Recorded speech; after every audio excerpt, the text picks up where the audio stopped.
Battery Tender Global Mazda MX-5 eSeries, brought to you by Mazda and by Rick Motec Racing Simulators.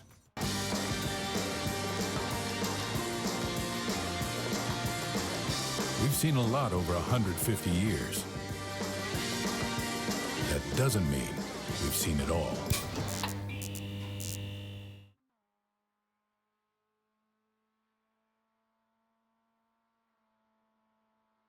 A successful opening round to kick off our eSeries, and back again 1 week later. At a click of a button, we walk 1,000 miles west to the Circuit of the Americas, located in Austin, Texas, in the United States of America. It hosts the second round of the Battery Tender Global Mazda MX-5 Cup eSeries, presented by BF Goodrich and Rick Motec Simulation Racing Systems. Welcome along to the coverage, folks. It's Jonathan Simon alongside Mo Murray, Tom Long, and Tony Laporta will be joining us for the first time in our virtual environment.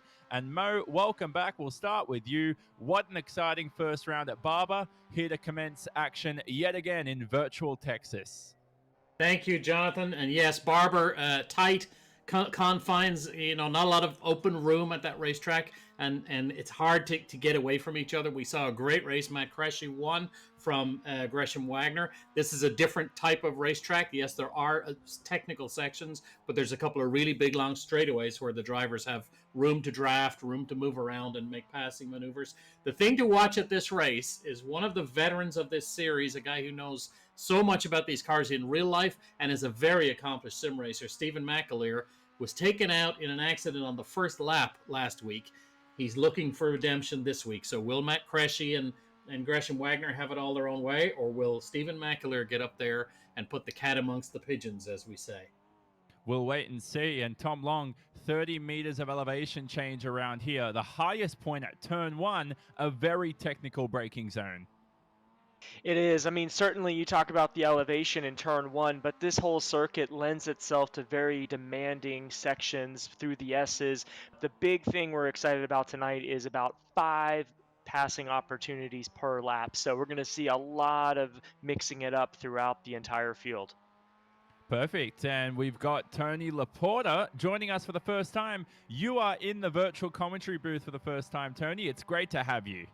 Thanks, guys. I am really excited to be here. Enjoyed watching everything in virtual Alabama 1 week ago at Circuit of the Americas in Austin, Texas. This track, traditionally the season opener for the first 2 rounds of the Battery Tender Global MX-5 Cup. It might be weekend number 2 here in the eSeries, but it's still going to be really close, really exciting racing. Can't wait to get going. This is going to be a lot of fun. And the drivers are currently in a qualifying session. The talk of the town is just getting a lap in qualifying, because the stewards will delete lap times very strictly if the drivers do cut the track at certain points. And it's certainly possible at this wide layout at the Circuit of the Americas. But for now, though, we'll be joined by chaplain Jason Holt, who presents to us today's invocation. Let's pray. God, we just thank you so much for technology and the opportunity these drivers have to showcase the amazing talents that you've blessed them with. God, we just pray for today's events, that things would go smoothly and that we can have a great and a fun time of racing. God, we just pray for the series, that as discussions happen of bringing us back together, that, Lord, you would be at the front of those, that you would be with our government and all of our leadership around the United States, Lord, as things open up, that you would guide and lead each and every one of those decisions. We just thank you that we can lift all of these things up to you in the name above all names. In Jesus' name, amen. And now, our national anthem. Performing from Dallas, Texas, Russ Ruddock.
back here at the Circuit of the Americas. Qualifying is concluded, and it's time to look at our grid for today's event. And TLP, it is Matt Cresci with pole position to his name ahead of the ever quick and young Brian Lockwood in that 6 sideways Mazda machine. Yeah, a great run for Matt in qualifying after knocking out the victory last week at Barber in Alabama. Brian Lockwood starts alongside him on the outside of row number 1 from 6 Sideways Racing. And then Gresham Wagner, who had a really good run last weekend, almost got to the line in time, finishes second right behind Cresci. And then Mo Murray, you've got Celine Roland, a former Mazda Road to 24 scholarship winner, starting in the outside of row number 2 in 4th. Well, not only a former scholarship winner, but as we're racing here at COTA, remember a couple of years ago, Tony, when he was brand new in the real world battery tender MX5 Cup Series, he came into his very first weekend in these cars, got a 3rd place in his first race, and started the 2nd race from the back of the grid because of a penalty. And on that slightly wet, slightly drizzly track, he went from dead last to winning his first MX5 Cup race here at COTA. So he knows his way around this racetrack, and Celine is hungry. He didn't do so well last week. He had a car issue, and he is hungry for a win here. Justin Piscatell and Harry Voigt make up 5th and 6th. Then you've got the young Tyler Maxson from Copeland in 7th, Michael Carter in 8th, Patrick Gallagher, another series champion, in 9th, and then Stephen McAleer, who Mo talked about having troubles in lap 1 at Alabama last weekend, rolls off in 10th. Tom, as we work a little bit farther down the grid, David Staub starts 11th, but Robert Noacre rolls off 12th. He was involved in a pretty scary lap 1 shunt here in the opening season, or the season opener last season, apologies. The youngster rolling off 12th when we get going here. Anybody else on this grid that you're keeping your eye on, Tom, as we get ready to go? Well, of course, we've got some veteran favorites from the prototype ranks, and our Mazda friends at Tristan Nunez and Harry Tinknell are joining us. So it'll be interesting to see how they fare in this battle. Yeah, you bring up a great point, Tom. We've got some pretty big hitters from the Mazda Motorsports DPI program at the IMSA WeatherTech Sports Car Championship who are joining us in this race today. But it's a full field of cars, 35 on the entry list to get going here today. Everybody is ready to go, and we're out on the pace laps. As we take a look here at Circuit of the Americas, getting ready to get going here. And Johnny, I think we are set to go. I'm not sure what else we've got. Under about 30 seconds to the green flag as field makes their way around the pace lap. Yeah, holding the field around for the moment. So it's a short pace lap here. We won't begin around the full layout, but we are using that full Grand Prix course, if you're wondering. There are a multitude of layouts available on iRacing. So if you want to get involved, visit iRacing.com. Get yourself a subscription. The Mazda MX-5, the hottest car race on the iRacing service by the most accounts. And there's a reason why this car is so popular. It gives us brilliant racing, and we're ready to kick off round 2 of the battery tender Global Mazda MX-5 Cup eSeries. And as soon as that green flag waves, Matt Cresci will floor it up to turn number 1, a 24.5-meter climb. And we go green from the Circuit of the Americas, and a brilliant jump by Cresci already. Lockwood, though, under attack from Wagner. I think Wagner's blown the engine. Yeah, trouble a little bit farther back in the pack, but they all fan out 3, 4, maybe even 5 wide as they make that tall climb up to turn number 1, and they all hit that quick snap apex left-hander at the top of the hill, and they make their way down into right-hander turn number 2. It is the 59 last weekend's winner, Matt Cresci, leading them around the way here. Brian Lockwood in that bright orange number 43 hot on his tail, and boy, Celine Roland already up from 4th into 3rd. Tom, as the field makes their way through the S's, car setup is everything in a very technical section like that here at COTA. Yeah, Tony, big news there at the start. Can't believe we have one of our front-running cars already out of the race. It looked like you could see a big puff of smoke out the back, maybe missed the shift. I know Gresham Wagner is going to be really heartbroken about that. You did mention about setups. Keeping in mind, this is a fixed setup, so all the drivers have the same identical setup here, and it really puts an emphasis on the driving talent and skills rather than the engineering aspect of getting the ideal platform. Field field making their way down the back straightaway now. Mo, it looks like Celine Roland's got a little bit of a gap over the 08 of Michael Carter, another Mazda scholarship winner.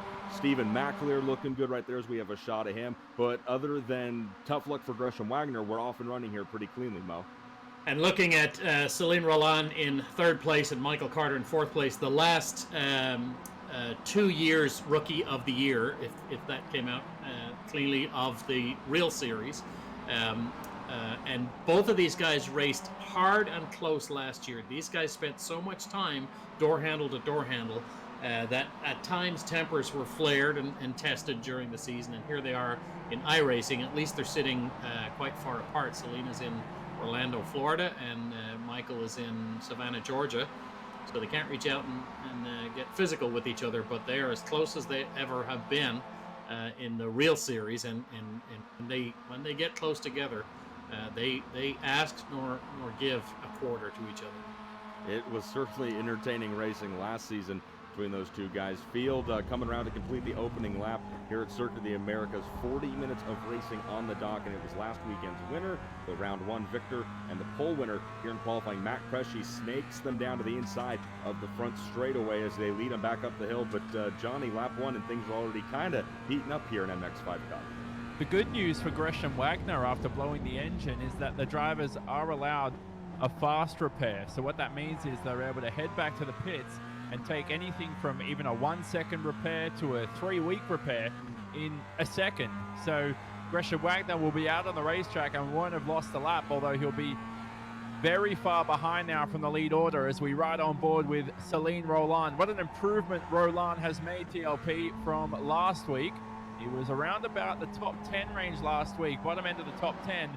Now he's up to where he really should be in the real world. Well, and I think that goes along so much, Johnny, with what things like Tom Long and I were talking about during our rehearsal race last week. And Tom, you can chime in here. Just like the drivers you coach in the real world, the more seat time you get, whether it's in a real race car or a sim rig like the one all these drivers are piloting, the more time you get, the faster you get. So really, it should be no surprise that Celine Roland is getting quicker and quicker. We check in now, it looks like, on a battle for position. That's Patrick Gallagher working on the number 9 of Justin Piscatell. That's the fight for 8th place. Piscatell's going to try to cross Gallagher back over, but Gallagher does a good job coming out of turn 11 for that long run down the back straightaway. Move Gallagher up a spot. But yeah, Tom, the more time you get in any kind of race car, virtual or physical, it's going to help you out.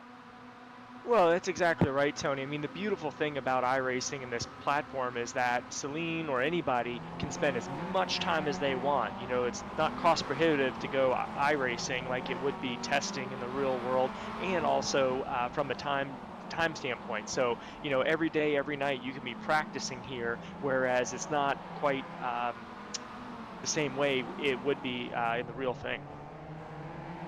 And we see Brian Lockwood running there in second place. You mentioned Gresham Wagner taking advantage of that fast repair and getting back out on the racetrack. He's back in 27th position at the moment, so he'll climb the ranks. Remember, last week at Barber, Brian Lockwood also had a car issue, took advantage of that fast repair, and came back to set the fastest lap of the race. So let's look for some fireworks from Gresham Wagner as he climbs his way back through.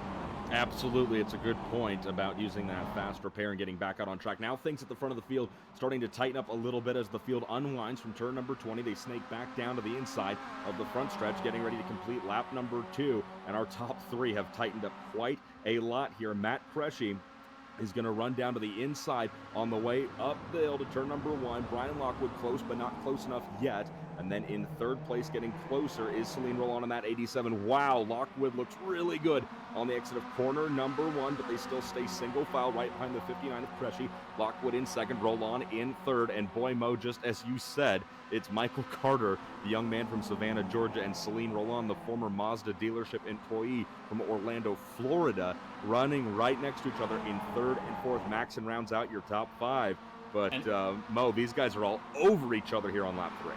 And 3 of these top 4 guys have at some point over the last few years won a Mazda scholarship to either put them in the series. Actually, all 3 of them. Matt Cressy won the Club Racer Shootout The following year, Celine Roland won the Club Racer Shootout, and the year after that, Michael Carter won the Club Racer Shootout to earn a season in the real series. And both Carter and Celine Roland parlayed that into Rookie of the Year honors, which comes with its own scholarship. So there's a lot of Mazda scholarship money running around at the front of this field here. In 5th place, Tyler Maxson. We teased him last year. Last week, he talked about some of his old habits. He's 15 years old, people. He doesn't have any old habits, but he certainly knows how to drive a race car fast. And it looks like a lot of movement a little bit farther back in the grid. Peter Enzer up 16 positions from where he started. Harry Tinknell, one of the Mazda Tinos DPI drivers in the IMSA WeatherTech Sports Car Championship, has gained 4 positions, it looks like, so far in that number 055 Mazda MX-5 Cup. He is up a few positions. Aaron Johnson is moving up. Jackson Robillard. But yeah, there you see Peter Enzer now getting around Tinknell. He is up 17 positions. Oh, a little bit of contact here. One of the cars going around. That looks like the 49. I want to say that's Peter Enzer. Let's check the scoring monitor. It is Peter Enzer. So trouble for Enzer here in the infield section of the track. The number 49 driver from Atlanta Speedworks, that's Todd Lamb's team. He goes around there 3 wide a few corners later. Oh, more contact as the 38 goes around. Oh, Mo, this is just like real-life MX-5 Cup racing because these guys are all over each other early on in this race. Well, unfortunately, that's what happens when the cars are all absolutely identical. As Tom mentioned, this is a fixed setup race, but in real life, these cars there's really not much you can change on these cars, so they end up in a very, very close terms of parity among all the cars. So the driver is really what makes the difference. Harry Tinknell, 15th place. Harry doesn't have any experience in MX-5 Cup racing, but he is an experienced race car driver, obviously, a very successful race car driver, and he does have a lot of experience running in iRacing. And after last week's race, Harry told me this was the most respectful iRace that he had ever been in. He felt the drivers were professional and courteous and respectful, and at the same time really pushing hard for their piece of real estate. So that's a nice endorsement coming from a world-class driver like Harry Tinknell, Formula One winner.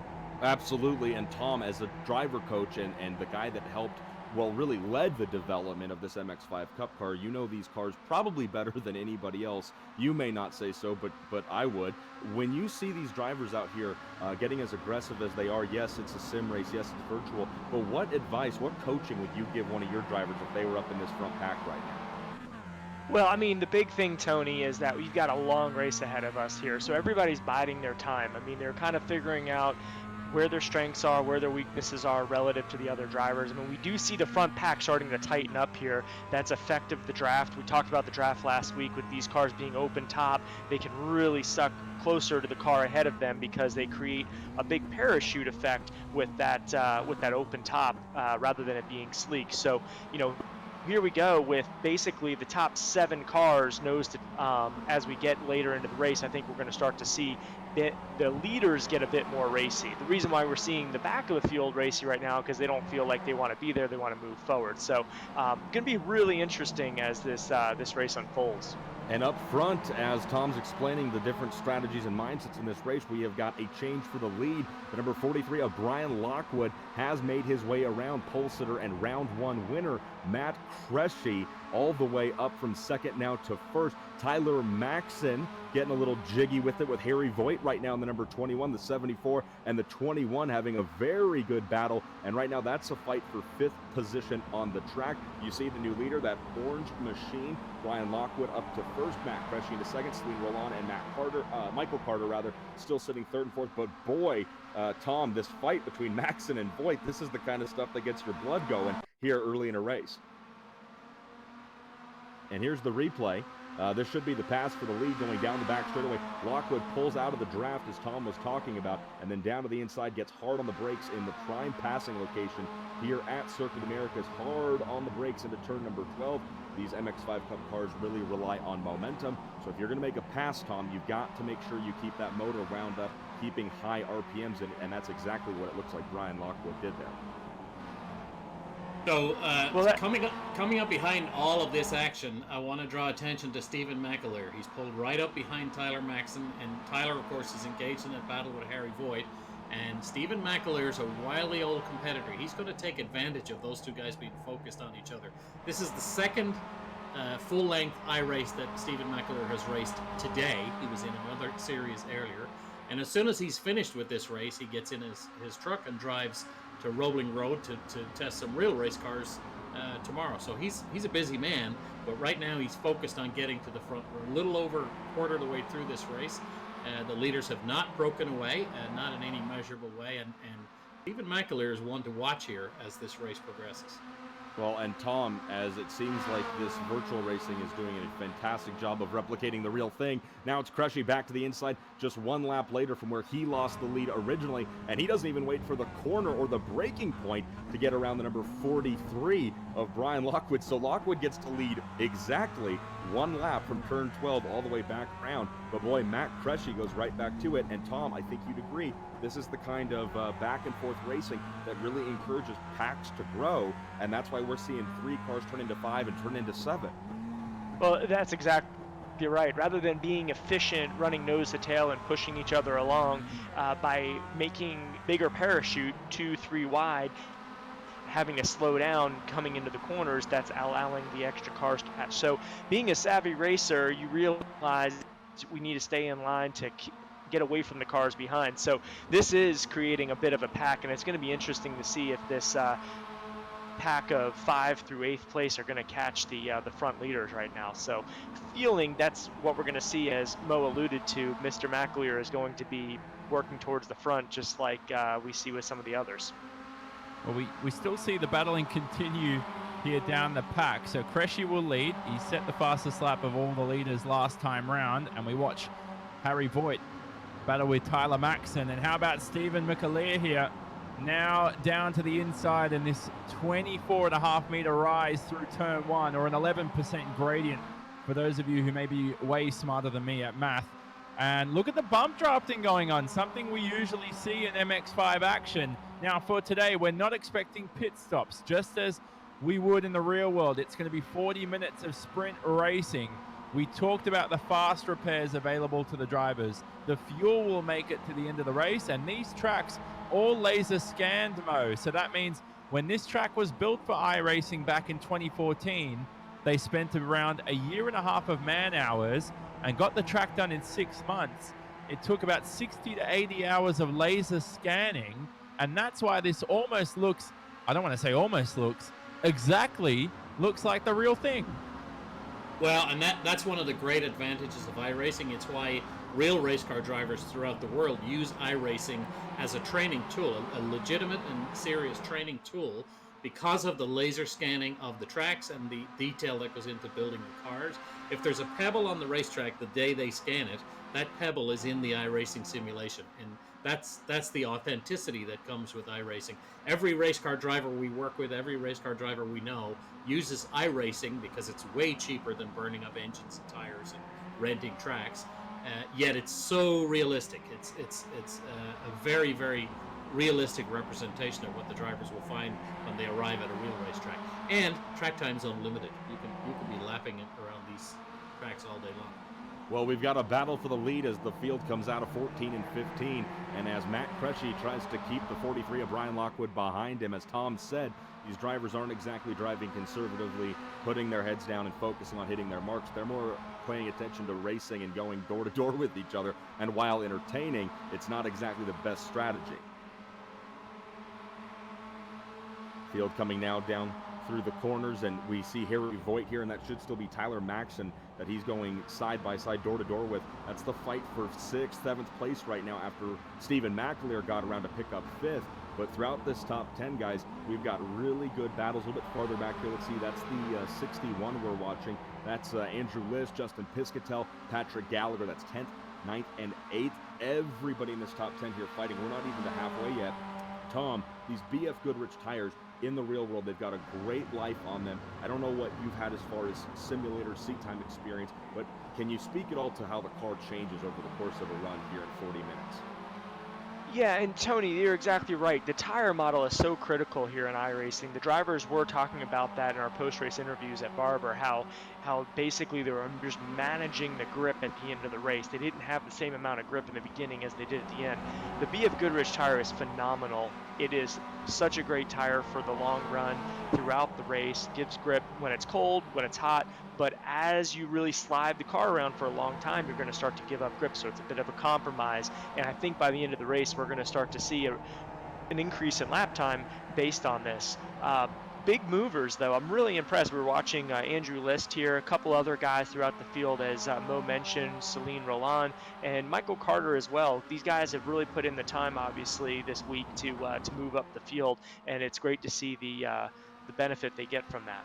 Little bit of damage here, it looks like, perhaps on the number 37 of Eran Jatsan, a former Team USA driver. Not sure exactly what happened there. We check back in now with our lead fight, and it's Brian Lockwood still stalking the number 59 of Matt Cressy. Now Lockwood pulls down to what should be the outside as we get ready for turn number 12. Drivers hard on the brakes, and Cressy doing everything he can. Now it's going to be Celine Roland who comes along for the ride. Roland's going to go door to door for second place with Brian Lockwood, but the track's going to bend back for the double right-hander 13 and 14, and Lockwood's going to hold on to the position.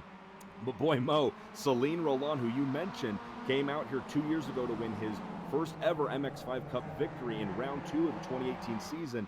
He hasn't lost a bit of his touch at this track, and he is looking very competitive here before halfway. Absolutely, and you know, his 2018 season, he opened his account by winning here in the first weekend, went on to win Rookie of the Year, had a great season, went into 2019 absolutely as a championship favorite, and went all the way down to the very last race as a championship contender. He was beaten by Brian Ortiz by just a few points in the end. But Celine Roland, absolutely a great racer, class act. But boy, when he gets behind the wheel, he sees the red mist. He does not like to lose, so he's going after these guys with everything he has. And he's pulling Michael Carter with him, another very talented young driver. Michael is still, I think, 21 years old. And he's pulling him along with them. So as these four guys mix it up, Stephen McAleer's got himself solidly into 5th place, and he's going to sneak up on them, or he's going to try to, with a little over half of this race yet to run. Well, I love this. This is my first foray, as Johnny talked about, into the virtual world. This is my first iRacing experience. It's uncanny how realistic this feels.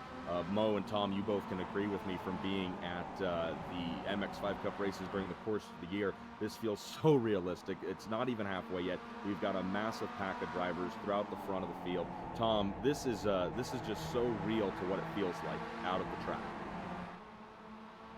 Oh, it certainly does, Tony. I was just going to say that, you know, with the viewers home, they're watching Cressy and some of the other drivers pulling way offline going down the long straightaways, and just wanted to explain basically what they're trying to do is break the draft. Just like you would in real life, you're trying to move the car out of the way so that way basically you don't have a slipstream, and you're trying to create the car behind to have to make their own power without the additional help. So really interesting how we're seeing this dynamic play out as they head down into turn 12.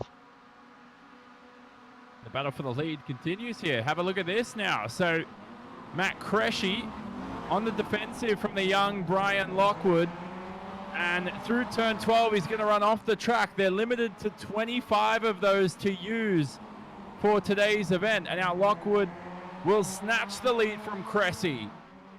And this race shaping up to be a classic halfway through. Cressy's going to fall down to 3rd because Celine Roland's going to capitalize on the opportunity. And there's contact between the two. Bit of argy-bargy here as Roland will officially head into the 2nd position. And a little bad blood cleanses the soul. Let me tell you that much, because Michael Carter is 4th and looming to make up positions. Now Brian Lockwood here is going to break away from the rest of the pack. Let's see if they can catch him. He's leading by about a second. We're watching round number 2 of the Battery Tender Global Mazda MX5 Cup eSeries. Don't leave us. We'll bring you the rest of the race after this. These days, the events we love will have to wait. Not forever. Just for now. But as an essential service, we're open and ready to help. Especially healthcare heroes. We'll do an enhanced cleaning of your car inside and out. and change the oil for free, even if you don't drive a Mazda. It's the least we can do.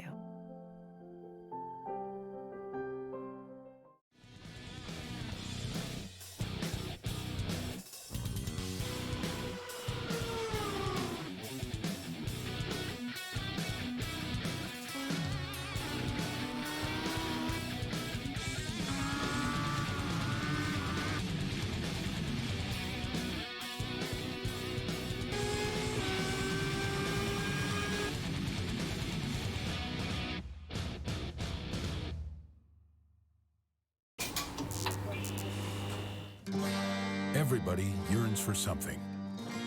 Few have the drive to reach out and take it. We build for those with the conviction to stand up straight and demand what they want out of life. We champion those who refuse to see the world as it is, but what it could be. We know what we're building for. What are you building for?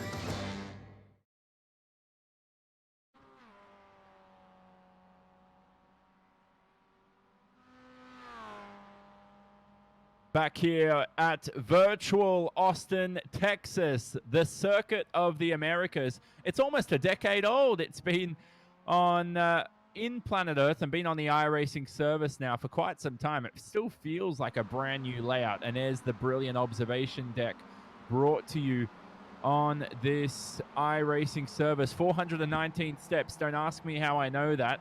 Tom Long talked about how that's brilliant cardio for himself.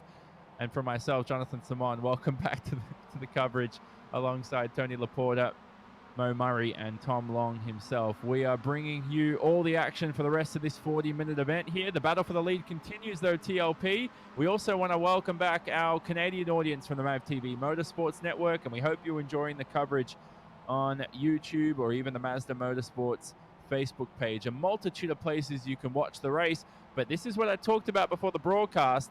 Brian Lockwood has broken the draft, and now he's about to run away with potentially race victory here for round number 2.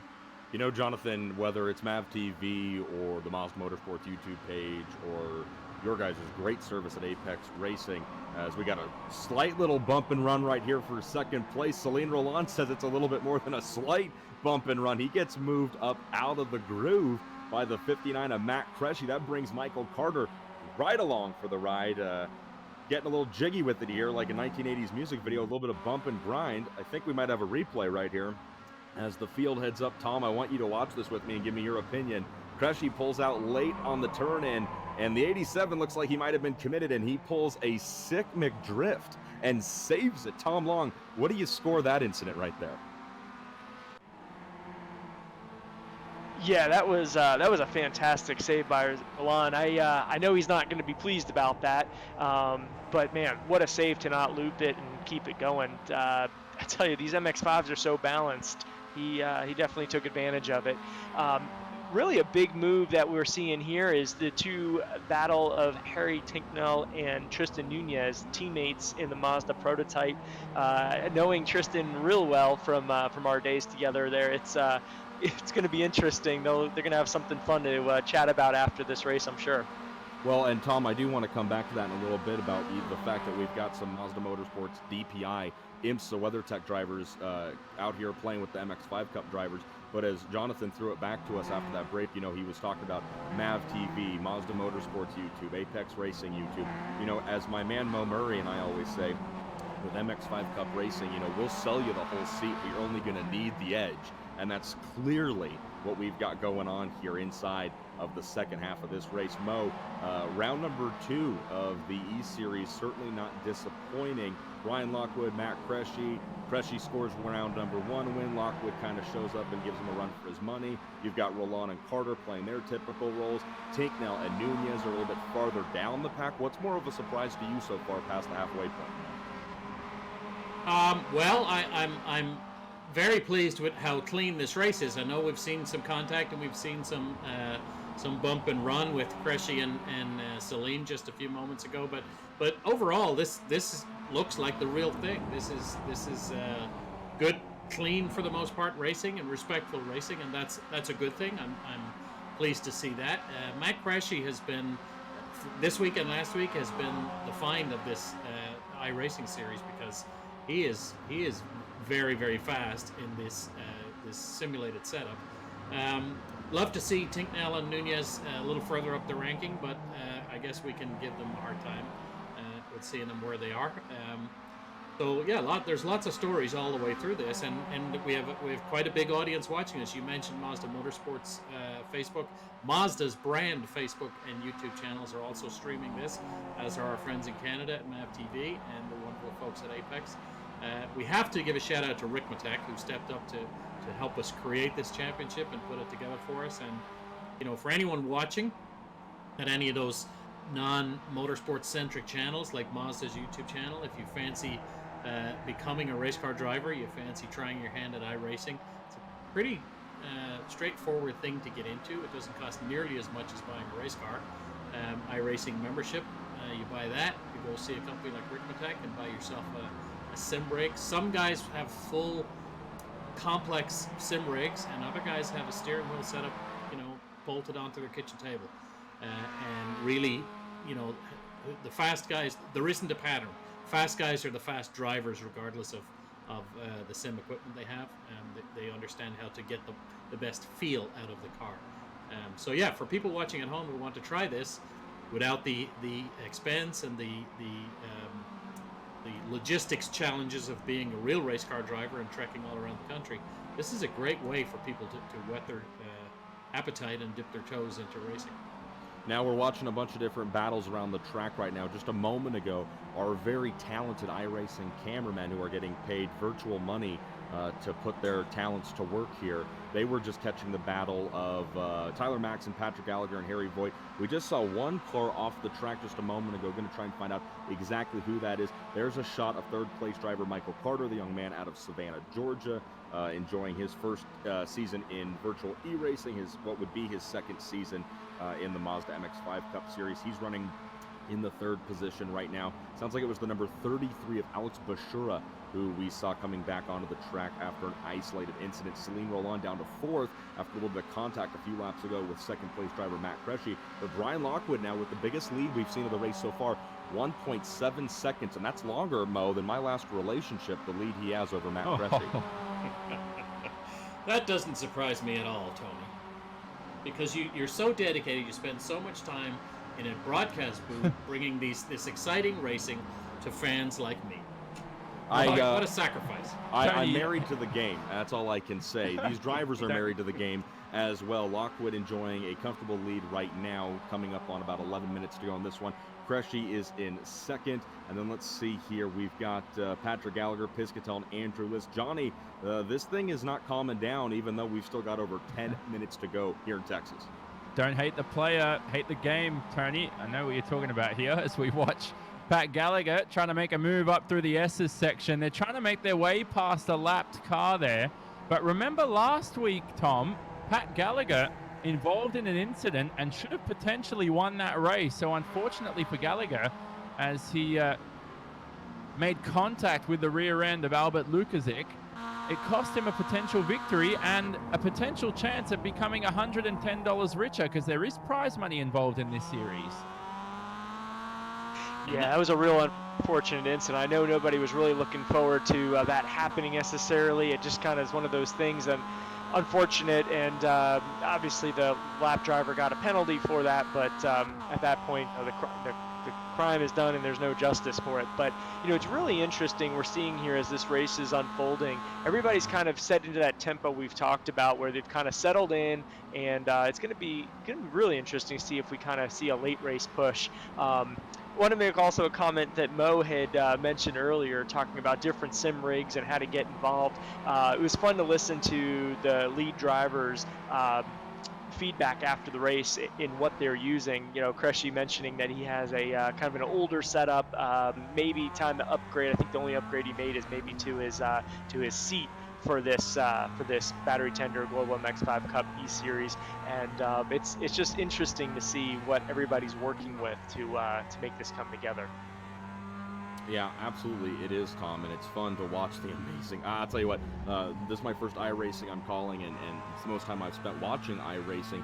It looks incredible the realistic camera work. One car off there is Patrick Gallagher just slips by. We had one driver off in between turns 19 and 20, but we're riding on board right now with former series champion Patrick Gallagher from Macomb McAleer Racing, and I think we had a shot out the rear bumper of his MX5 Cup car just a few moments ago, and I almost fell out of my chair. It felt so realistic. He's working on the Lone Tree, Colorado driver, number 21, Harry Voigt, right in front of him. Tyler Max in the car ahead of the both of them. Gallagher being very, very smooth on the steering wheel as they make their way another lap around Circuit of the Americas. Tom, as a driver that helped develop the MX5 Cup car, your family's team and shop Long Road Racing developed this car and built it for so many years, and then also you being a factory driver on the DPI side for Mazda, when you see Tinknell and Jarvis here racing and struggling, admittedly, to keep up with these MX5 Cup regulars, Tom, what are they going through driving a different vehicle like this? Well, certainly. I mean, the if you call it the MX5 Cup car or any other car, you know, when you are so dialed in as a race series and a driver, a front-running driver in that series, you know all the ins and outs, all the nuances to the vehicle. And so it's going to make it really tough for someone just to show up, no matter how much racing experience they have or how many races they've won, to just show up and be able to compete. You know, pick your favorite driver, I think, from any series to come in and try to lead this global MX5 Cup race would be a very, very difficult task. So I think, you know, we saw this last week that Harry was able to finish inside a top 15. You know, he's a bit better than that this weekend. So I think you're going to find that every time they get more practice, we're going to see them moving up. But it's a tall task.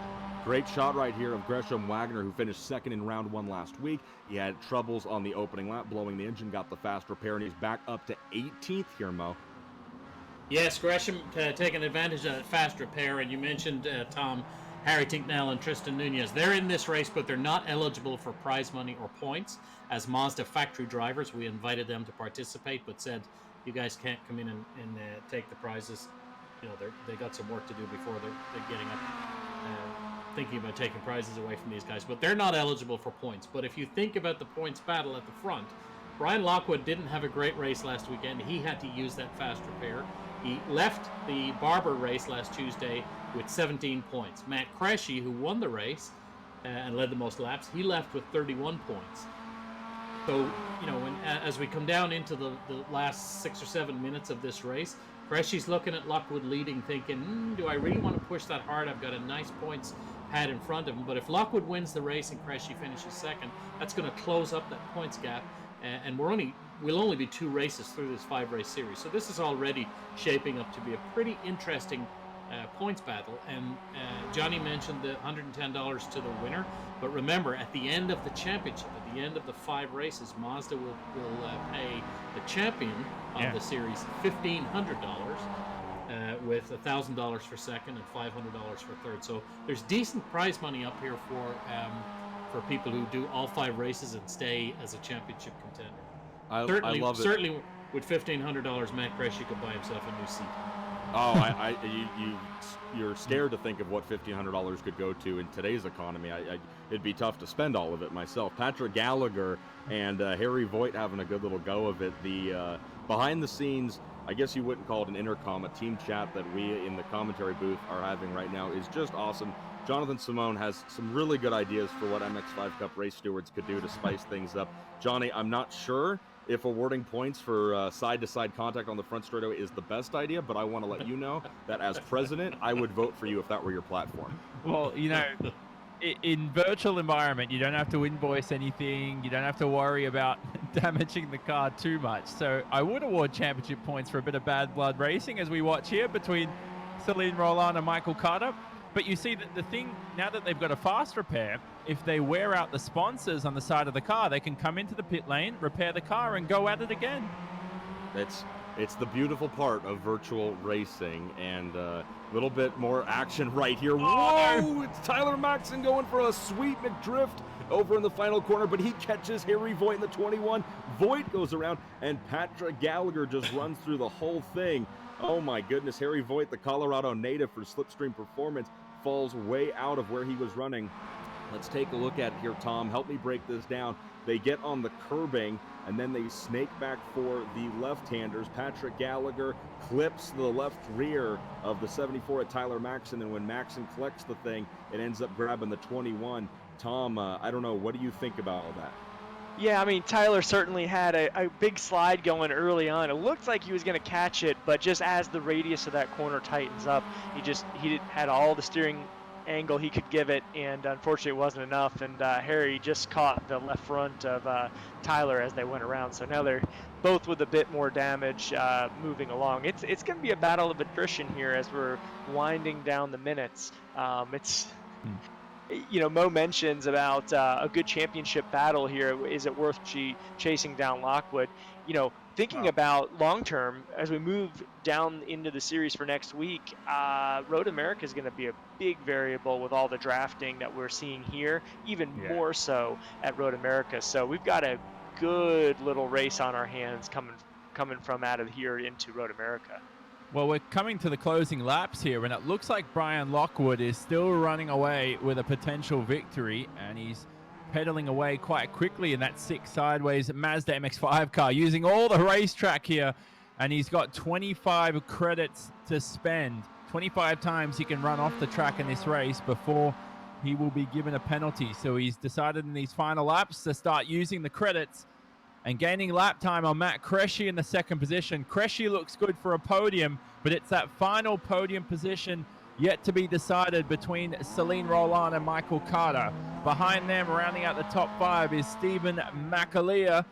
Right behind him is Pat Gallagher, who should have potentially been our race 1 victor last week at Barber, but will only settle for the bottom end of your top 10 today. Tyler Maxson into 7th ahead of Piscatell, and rounding out the top 10 is Andrew List and Harry Voigt after his incident, only in 10th. Glenn McGee follows closely behind. So the closest fight shaping up in this race to end the event is going to be between Celine Roland and Michael COTA. Tyler Maxson still holding firm for 7th position, but we're approaching the white flag TLP, and it means that they'll only have just over 2 minutes to go. And as I say that, Tyler Maxson's race has turned upside down. Yeah, not the race that he has wanted, certainly not the last 2 laps that he's wanted after contact over in that similar area of the track with the 21 of Harry Voigt and the 29 of Pat Gallagher. Let's see what we can catch here on the instant replay. That's the 74, who gets a little bit of help through that corner from the number 9, and Maxson has nowhere to go, mostly because his rear tires were lifted up off the ground. And incident responsibility may be coming up. Battle for what should be the 3rd position right here. Carter down to the inside. Those rear brake rotors are glowing, Tom, as Carter gets the job done. Move him up a spot to P3 in front of Roland. Yeah, that was a brilliant pass down into 1, and I tell you, Maxson has not had any luck through turn 15, 2 laps in a row getting turned there. But, here we go on the last lap, making the passes, what we're talking about, biding your time. I know that these guys are saving that they're off-track occurrences to this very end. Kind of reminds me about it, a little bit of a push to pass, if you will, to use up their credits here at the end of the race to maximize the run to the checkered flag. Well, I'll tell you what, I don't think Celine Roland is done yet as he throws 2 wheels up in the air heading through turns 8 and 9. He's working on everything he can to get back in front of Michael Carter. That's the battle we're watching for right now. It's going to be the final spot on the podium.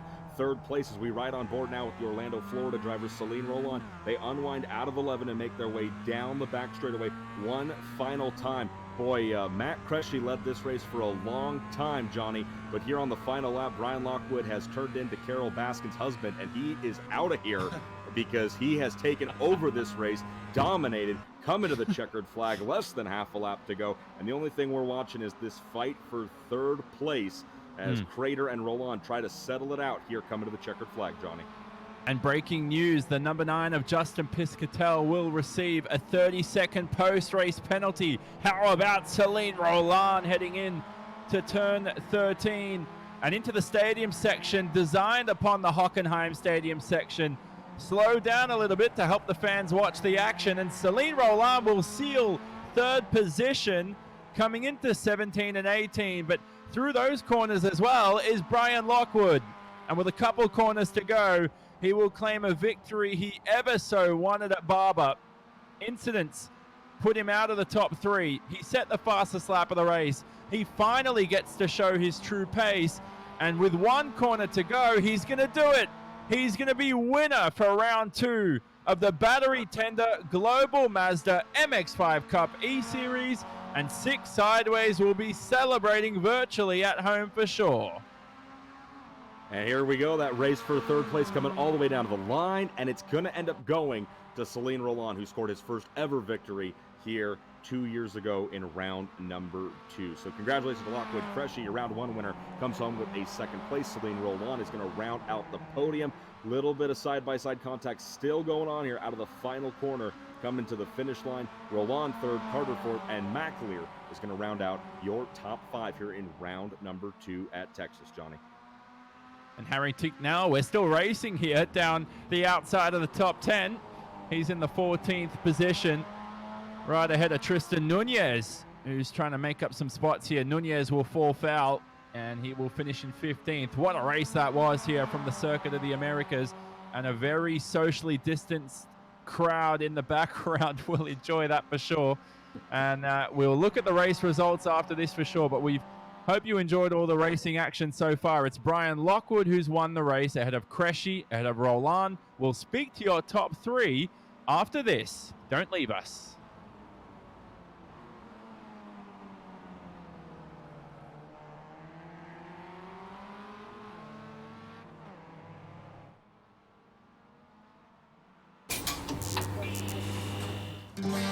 Everybody yearns for something. Few have the drive to reach out and take it. We build for those with the conviction to stand up straight and demand what they want out of life. We champion those who refuse to see the world as it is, but what it could be. We know what we're building for. What are you building for? These days, the events we love will have to wait.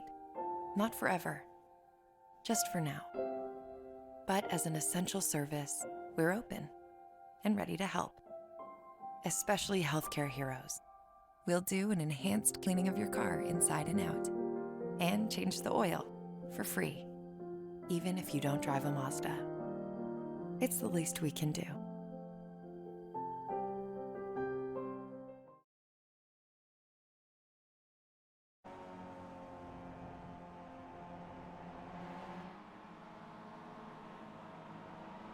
Drivers on their cool-down lap after what was a thrilling event for round 2 of the battery tender Global Mazda MX-5 Cup E-Series presented by BF Goodrich and Rick Motec Simulation Racing Systems.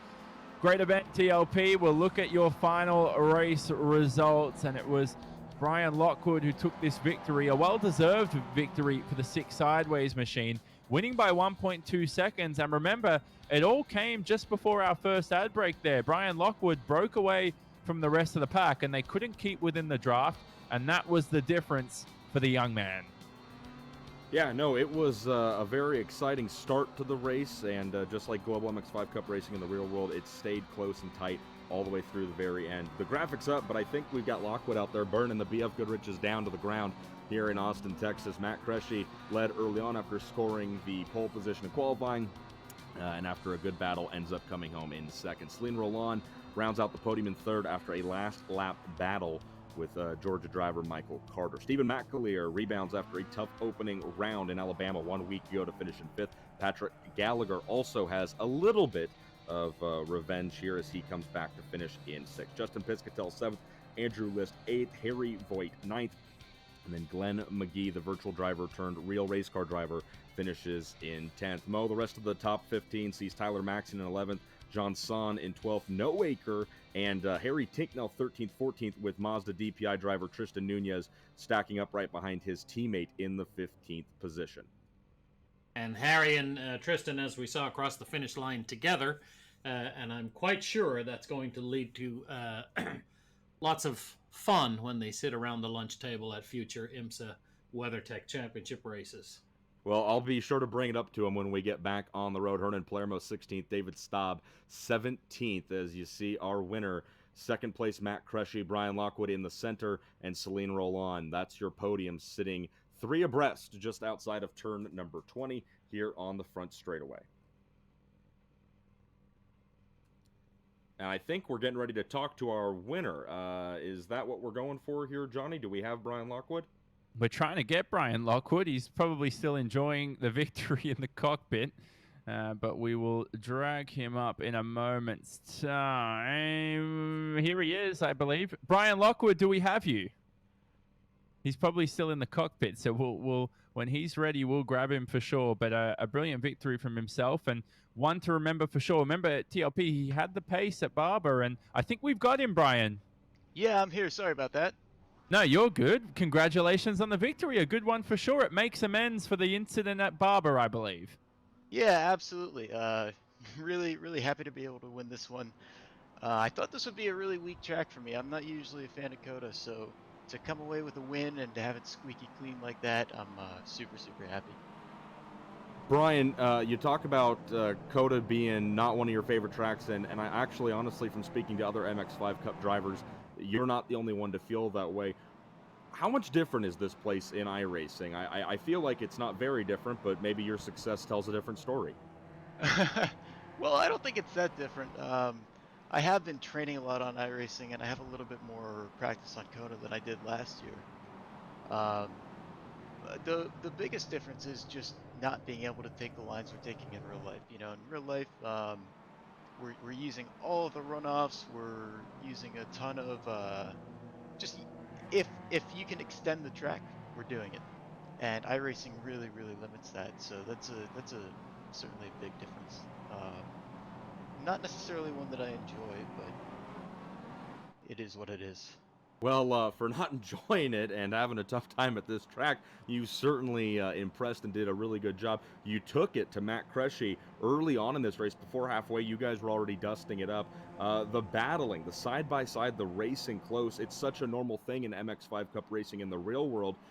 How close does iRacing relate to this? Are you able to really lay it all out on the line with a guy like Crushy like you are in the real world, or is iRacing keeping it more reserved? What's it like going wheel-to-wheel in this kind of virtual realm? I think it's 1-to-1. I think it's exactly the same. The racecraft, the fighting. Of course, it depends on the equipment you're using. I'm in a virtual reality headset, so I don't have such great peripheral vision, but I can look over and see just how close the car is. Stuff like that. You know, I've always said that racecraft and wheel-to-wheel racing, that's the single thing that it didn't take me any time at all to go from the Sim MX5 to the real world MX5 and start duking it out wheel to wheel. That was really just an immediate transfer. Where the driving, it took a little longer, you know, the feeling the G-forces, the little quirks of the car. But yeah, racing in iRacing is just fantastic. Well, Brian, you put together a fantastic race. We're watching a replay right now of the opening lap. Crushy got away early, but you did not only a fantastic job of reeling him back in, but making the right moves. Congratulations on the victory, and we can't wait to see you in 1 week's time at Road America. Congratulations again, Brian. Thanks, Tony. All right, that's your winner here in round 2. Brian Lockwood scoring it here in Austin, Texas at Circuit of the Americas. Johnny. Well, we will say goodbye to our MAV TV Motorsports Network in Canada. You can join us for post-race coverage on YouTube or the Mazda Motorsports Facebook page. More interviews coming up after this.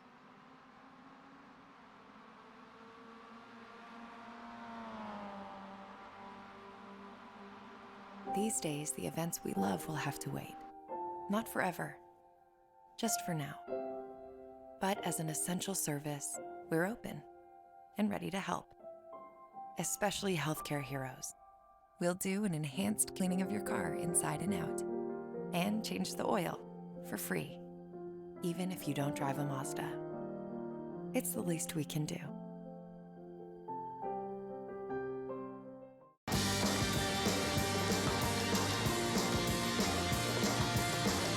We've seen a lot over 150 years.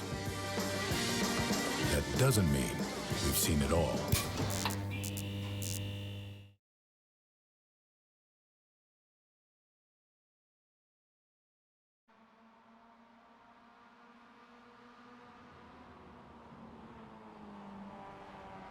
Back here at the Circuit of the Americas. Post-race interview time. We hope you've joined us, whether or not you've joined us from the MAV TV Motorsports Network, you've joined us for the post-race show on the internet. Welcome to the coverage here from virtual COTA. Now it's time to bring you more post-race coverage. Matt Cresci is available. Matt, can you hear us? Do we have you? Hey, all loud and clear, guys.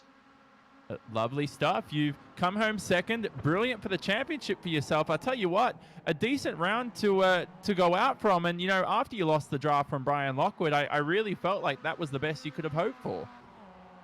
Yeah, I was hoping for his exact situation on the first couple laps. I was hoping Celine and Brian maybe might start battling a little bit, and it would give me a little gap just to get out of the draft. But the complete opposite happened, and I battled Celine, and unfortunately, I think we had a little netcode thing, and that gave Brian and I just a little time trial for the end.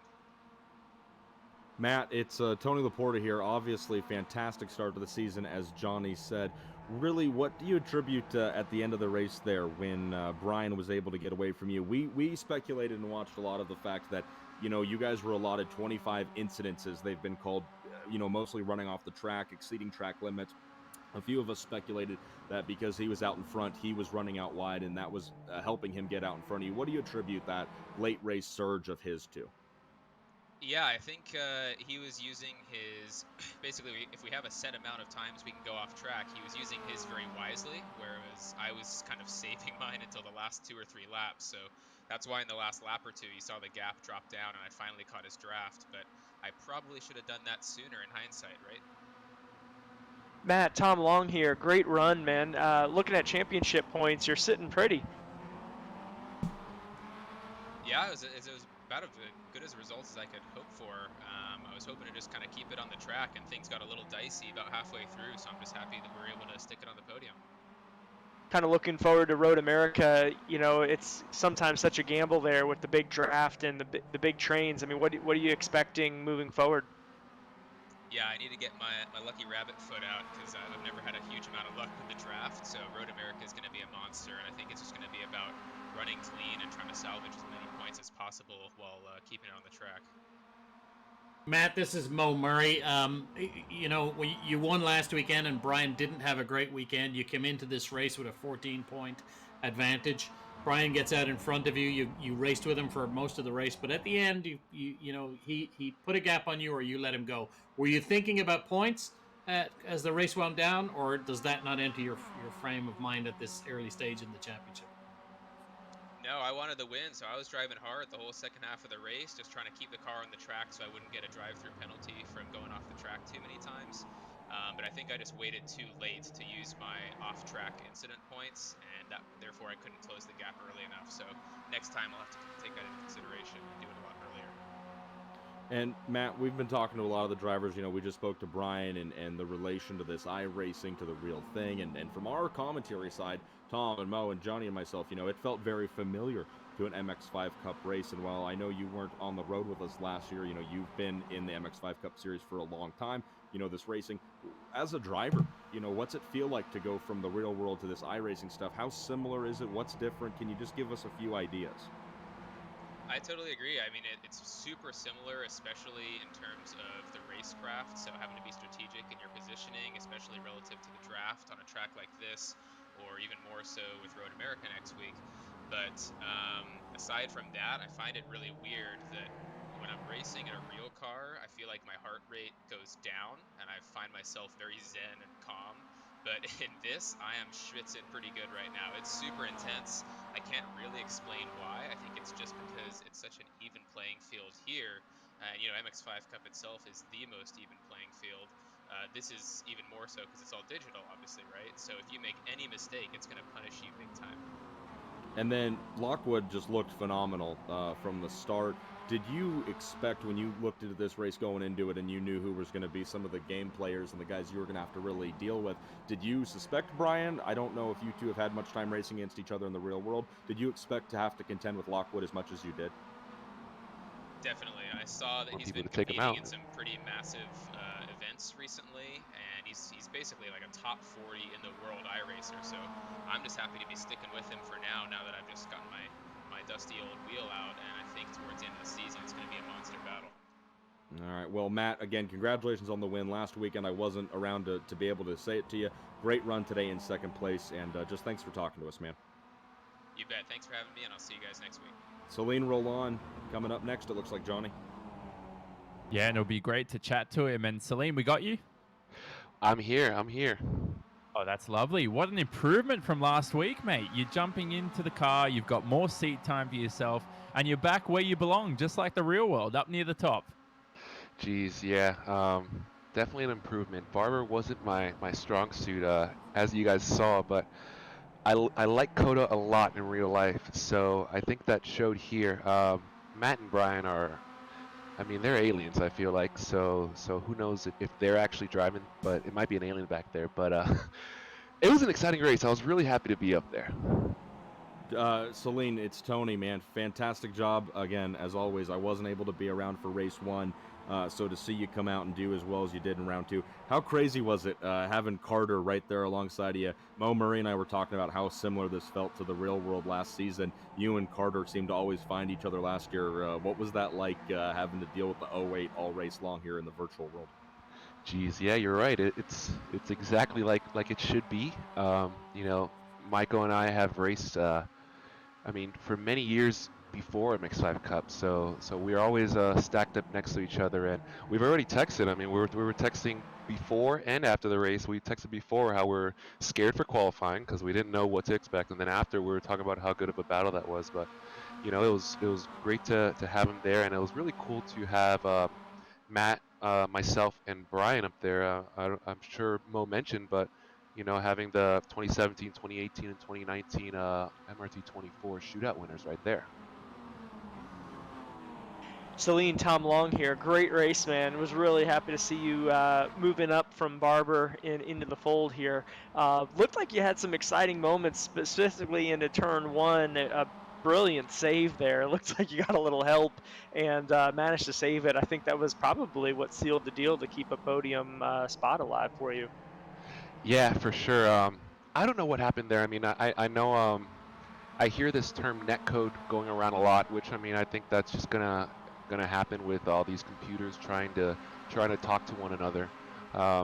It seemed like it happened. I'm watching the replay. It looks like we didn't actually touch, but my car moved as it touched. So it's an odd situation, but the important thing is I did save it, and I was able to squeeze out a podium there. I didn't have it locked up. I still had to catch Michael there, but I was lucky to build that gap between the top 4 and 5th place to have that cushion and still fight for the podium.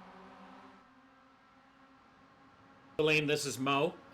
Obviously, COTA holds fond memories for you. You opened your MX5 Cup scorecard here with great effect at the beginning of the 2018 season. How close is the real COTA and the iRacing COTA? How do you feel that it's a good representation of the racetrack? I think it is a good representation. I know prior to that, my debut in 2018, I did a lot of laps in COTA, and then I distinctly remember my first few laps on track. I was like, wow, they did a really good job. It's definitely a little. I think the different part is the turtles are in different spots. I know like when we run, there's like 3 turtles on the exit of every turn. But here, there's the ones on like in the S's that if you touch them, they send you launching, and they actually damage your car. So you definitely got to get as close as you can and not touch those turtles, especially in the S's. And for the folks who are watching who aren't motorsports aficionados, by turtles you mean those yellow curbs, those yellow bump curbs right at the exit or the apex of the corners. Yep, a lot of people call them the sausage curb. I don't know why, but yeah, those sausage curbs. Well, it's good to talk to you. I am looking forward to seeing you at a real race as soon as we are free to go back racing. And it's good to see you on the podium here. iRacing version of Battery Tender MX5 Cup. Thank you, Mo. Thank you, everyone. Thanks to my crew chief, Preston Parters of Celine Motorsports. That was a great time, and he helped me out. And yeah, looking for the next one. So good stuff from Celine Roland, who scores his first podium of the eSeries and is $30 richer for himself. So brilliant stuff. We're going to speak to Pat Gallagher in a second, and he mentioned netcode. For those who may be watching virtual racing for the first time, that's where there's basically ghost contact between two cars, and it's just due to all the different connections, as Celine said, connecting from different computers, so it can happen. But hey, no arguments about the sausage curbs. They do look like sausages, but there's always a better way to call anti-cut strips, I think, for sure. So there you go. Pat Gallagher is up next, who came home in the 6th position. Not the best result for yourself, Pat, but hey, a little cleaner compared to last week at Barber. Yeah, absolutely. It was a lot of fun. I mean, last week was a letdown. I think I had them pretty well covered there. That was not the case this week. I was at VIR this past weekend testing my GT4 car for this season that's hopefully going to start soon. So I didn't get time to practice, and you saw it on the score sheet. Pat, it's TLP. I miss you most of all. That's the first thing I had to tell you. I wish you were around more often and we were at racetracks together. But my next question is, we ran a rehearsal race a few weeks ago, or a few days ago rather, and if I remember correctly, in that rehearsal race, you had a very different looking race car. A, am I correct? And B, what happened to it? You are correct. It was very, very different.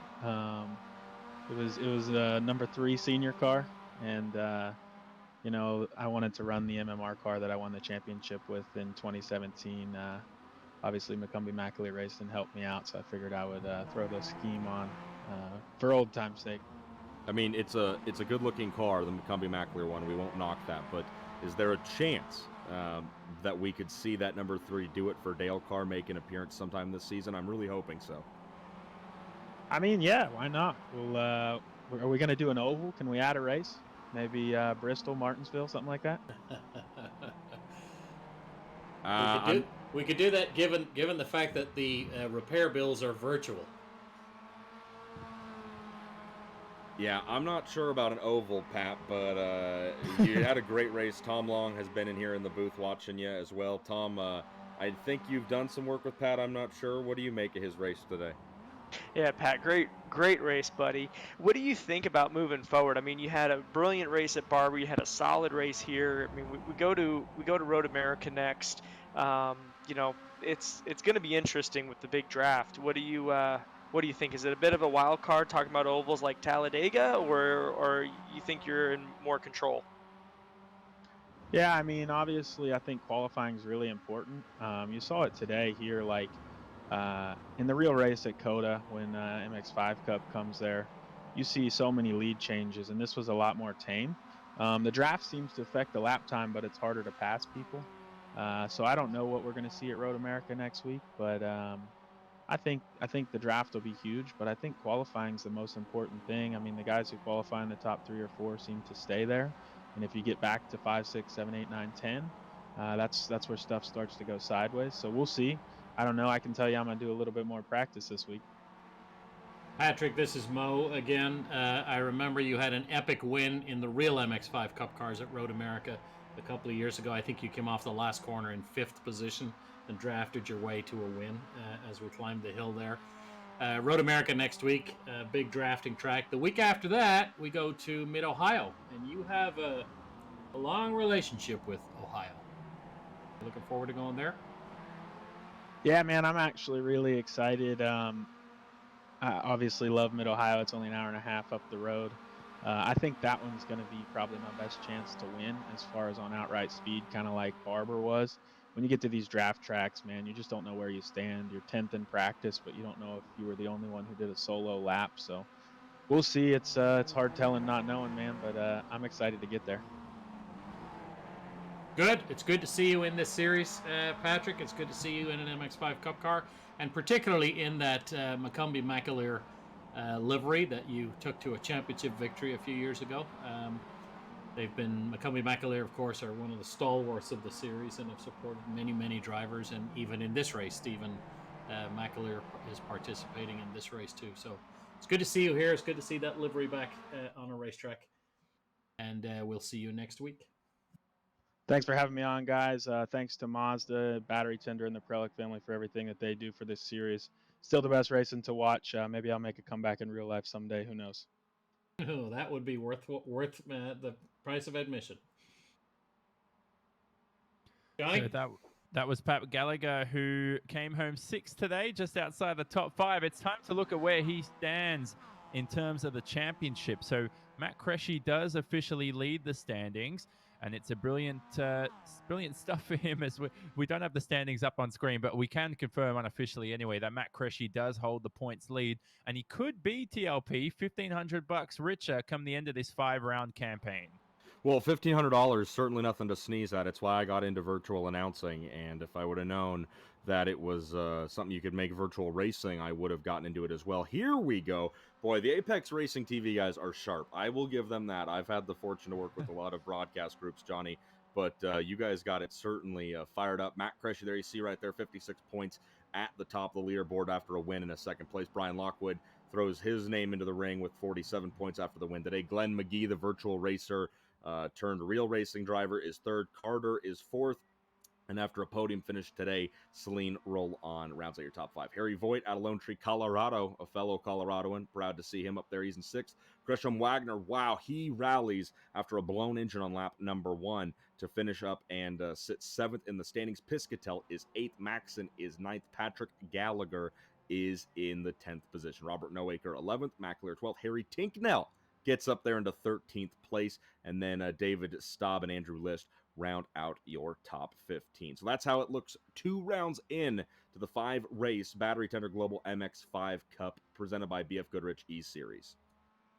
And it's going to be a thrilling round at Road America next time out. It will host the next round of action for the Battery Tender Global Mazda MX5 Cup eSeries presented by BF Goodrich and Rick Motec Simulation Racing Systems. What a beautiful venue Road America will be. We're using the entire full layout of the circuit, and the draft effect will be ever so critical around there. So 1 week's time, join us around this splendid venue you see on screen. It'll be broadcasted on Apex Racing TV. We'll be live on the MAV TV Motorsports Network for our Canadian audience, and of course too on the Mazda Motorsports Facebook page and associated social channels now. Matt Cressy holds a brilliant championship lead. He didn't win today. That went to Brian Lockwood, who's slowly closing in to the championship lead, and he could be $1,500 richer come the final round at Laguna Seca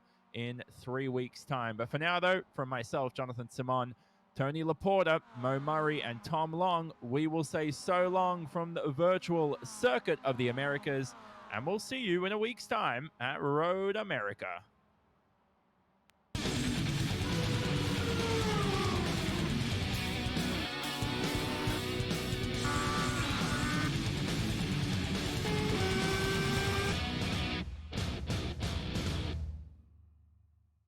These days, the events we love will have to wait. Not forever, just for now. But as an essential service, we're open and ready to help, especially healthcare heroes. We'll do an enhanced cleaning of your car inside and out, and change the oil for free, even if you don't drive a Mazda. It's the least we can do.